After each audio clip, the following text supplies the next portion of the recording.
Myself, Dr. S. Krishnamurthy, Assistant Professor Chemistry, Government College, Harpi Vizar, Korba, Chhattisgarh. Today I will deliver the lecture on SEM 4, Group A, Paper 4th, Analytical Chemistry, Unit number 4. The topic which I will discuss today is that of objective of analysis and the parameters for analysis.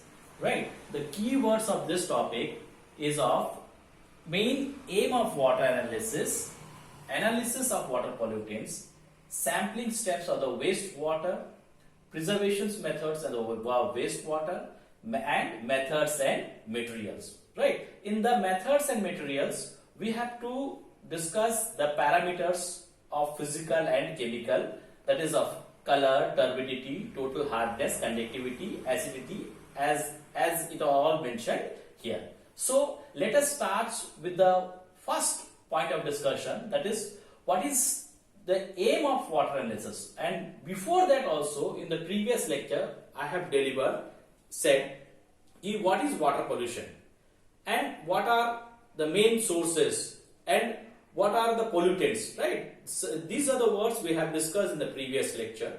On that base, and now the point of discussion, is that what is the main aim of analysis and what is the need for the analysis, right? When we say the water is polluted, so under this condition there are a lot of factors, but if we decide what are the main steps, it is mainly of 7 to 8 types, right? And what are these? The first thing is that to assess the water quality, how pure it is, right? And how, when it is in the pure form, which is when it is in the natural form, then only it is used for drinking, domestic and industrial uses.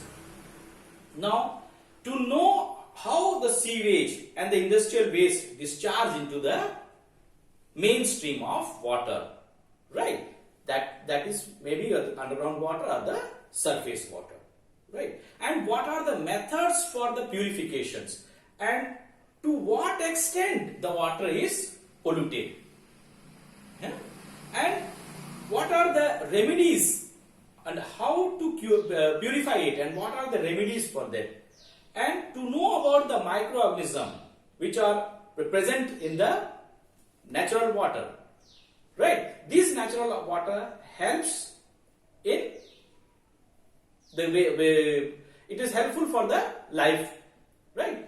But what are its effects and how it is affected? So these are all the certain points which we have to discuss, keeping in mind for the water to be analysis, right? The thing is that the water is polluted, no doubt, but the thing is that the last point that we have to also mention, also as a point of discussion, is that how to protect it and from the further contamination. This is the main important fact. So these are all the 7 to 8 steps that we have to discuss, that we have to point out in the water analysis. And what is the next point, that is how the water is being polluted and how it is analysis. See, water is a liquid. Generally, when we calculate it, any liquid, it may be in grams per liter. In grams means what is the pollutant that is which is added, and as it is in liter. So there are the two ways, that it may be calculated in gram per liter or by ppm. What is the word of ppm? It is of parts per million. That is 1 ppm is equal to 1 part of the hardness upon the 10 to the power 6 part of the water. This is the basic formula. This is the basic two-way that we can analyze the water pollutants, right? And the third point that we have to discuss is that what are the steps that how the sampling is done in the water. So it can be also studied under 7 points, right? It is impossible to analyze the entire water from, we can take a part of it. And how it has been done? It has been simply by the collection of the sample frequently, right? By the total number of samples, by the volume of the sample. It may be 500 ml, it may be 1000, right? Depending upon the contamination and what are the site and which is near to the industry and how far it is to the domestic use, right? These are all the points, and the collection date of the each of the sample, and these are the point that we have to do on the spot. But at the same time we have to think one more thing, that there are certain parameters which has to be analyzed in lab. So for that, how this sample has to be collected from the site, from the spot to the lab, right? This is also the point which we have to take into consideration. And what is the type? What is the type means whether it is the main source of water pollutant is via domestic way, yeah, whether by industries, yeah, whether via any thermal plant, yeah, radioactive rays. So depending upon these all factors, we can do the analysis of the waste water, right? And now the next thing is that of the how to preserve it, how to preserve the waste. Say each and every water sample has to be identified. The water samples can be differ from parameters to parameters. That means it has the physical, chemical and biological parameters, right? Say for example, one example if we take temperature, no doubt the temperature varies from season to season, so it should be examined on the spot itself. Say for example, if it is chloride, that should be examined in the lab. If it is bio, that is undergoes the biological activities, right? In this way we use different preservative and different methods to analyze the different parameters. When we have to study the pH or the DO, 100 ml of the sample is required, and it should be minimized, it should be analyzed in a minimum period from 0 to 4 hours, right? Say for example, if we take COD, the maximum sample that we have to have, which has been collected from the spot, it should be of 500 ml, and this sample as a preservative, it should be added with sulfuric acid, and the medium should be acidic, and in the lab it has been analyzed by the chemical method. Similarly, nitrate, phosphate, nitrite, 500 sample, and you have to add 40 mg HgCl2, and you have to refrigerate it. So these are all the basic preservation methods for the wastewater before the analyzing of the different parameters, right? And as we move to the methods and material, this is an important part. This is the first section which we have discussed to objective of the analysis. What are the, right? And the second part that we will discuss is that the parameters for analysis is that are the methods and material, right? And in this thing, the following are the parameters that we have to discuss, that is color, turbidity, total solid, conductivity, acidity, alkalinity, hardness, chloride, sulfate, fluoride, silica, phosphate, and different forms of nitrogen, right? If you see the overall the parameters, what we can say in one word is that this parameter is basically, we can divide in the physical and the chemical mode, right? And for the physical means that is color, that is the pH, right? These are the two examples that we can do on the spot. Say for, and the rest of all the parameters should be collected as we have discussed in the third part, and it has to be preserved in the manner whichever the parameter has to be examined, and it has been examined at that time in the lab, right? So let us discuss, let us say how the color has been examined. If you say how the color is being examined, See, the pure form of water is colorless.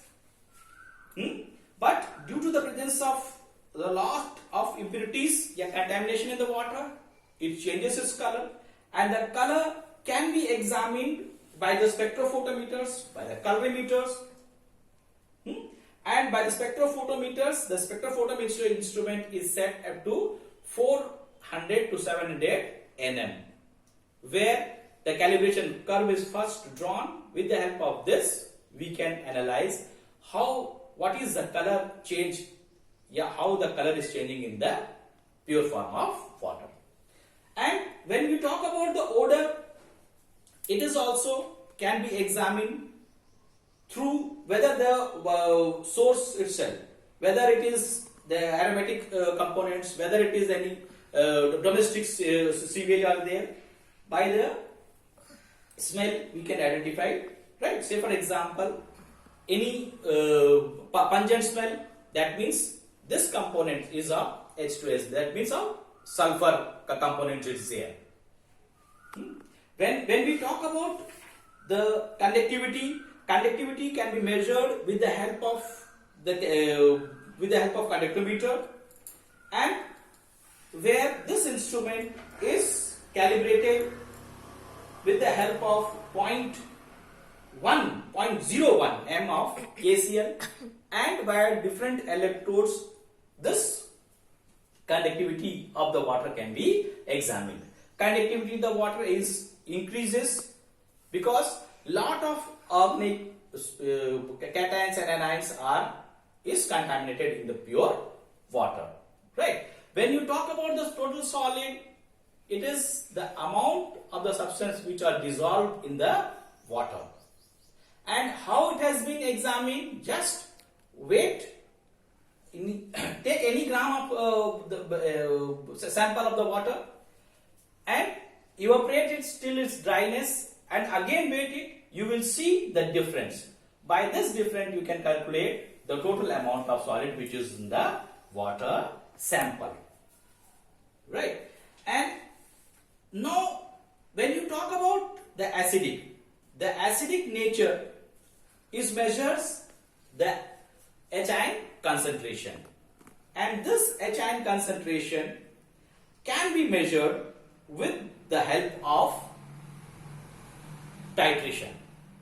And the simple titration which we have used in our lower classes, which we have studied, that is of acid base titration, where phenolphthalein, methyl orange is used as an indicator. The same thing is applied here. And how you calculate the acidity? That is by the formula of titer. Titer means that is ml of NaOH into 1000 upon the sample of the titration. When you talk about the alkalinity is also the same thing as we have discussed that for the acidity. In this alkalinity also, we will use the formula of the total alkalinity is equal to the 0.02 of H2SO4 of alkaline into 1000 about the sample of water sample. Right? In this way, we can discuss here, we can calculate the acidity. When you talk about the chloride ion is simple. It's determined by the formula. By the formula in the sense, by the titration method, by the titration of silver nitrate titration method, and the basic formula which we can use to calculate the concentration of chloride ion in any of the water sample is that of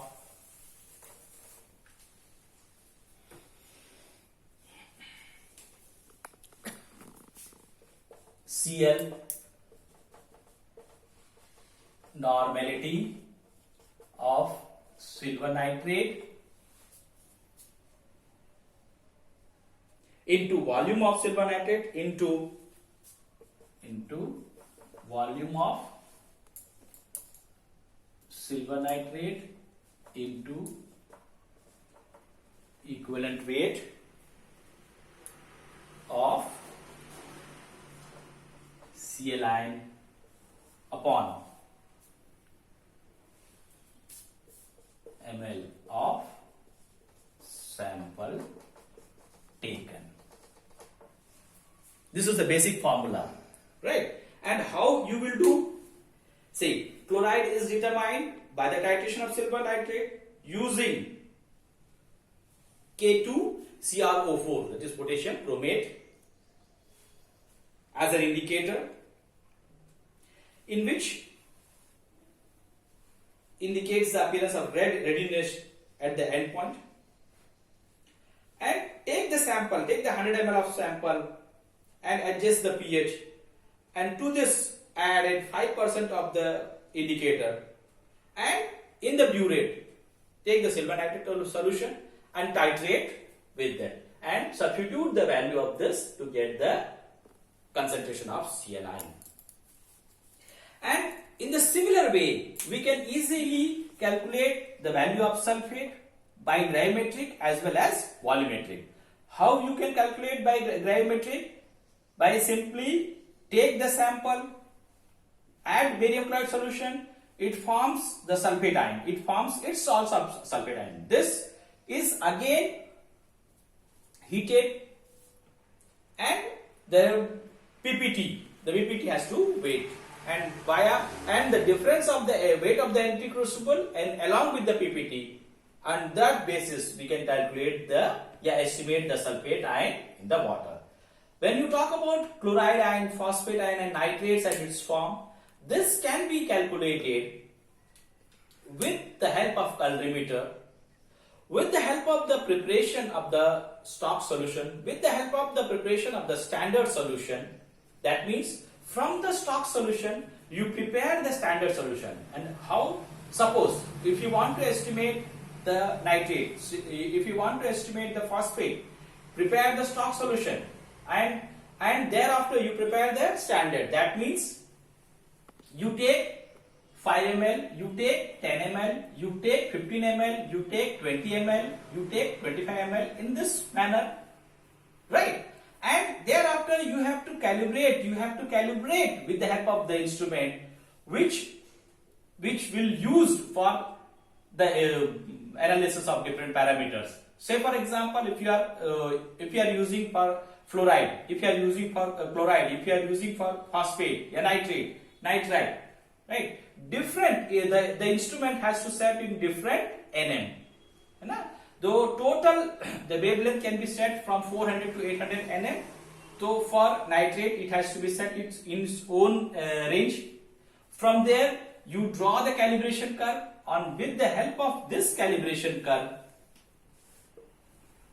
we can trace out, we can find out any of the sample, right? And this is based on the Lambert-Beer's law, where this is absorption and this is concentration. And this concentration means 1, 2, 3, 4, 10%, 20%. And how to make this 10% solution? You take 5 ml, you take 10 ml, rest of it is added with that of the water. Right? Say for example, the smallest thing that we have taken, that is 0.5 ml of the standard solution. Then add 4.5 ml of water. That will be 10%. Again, it is 1 ml. It will be 4.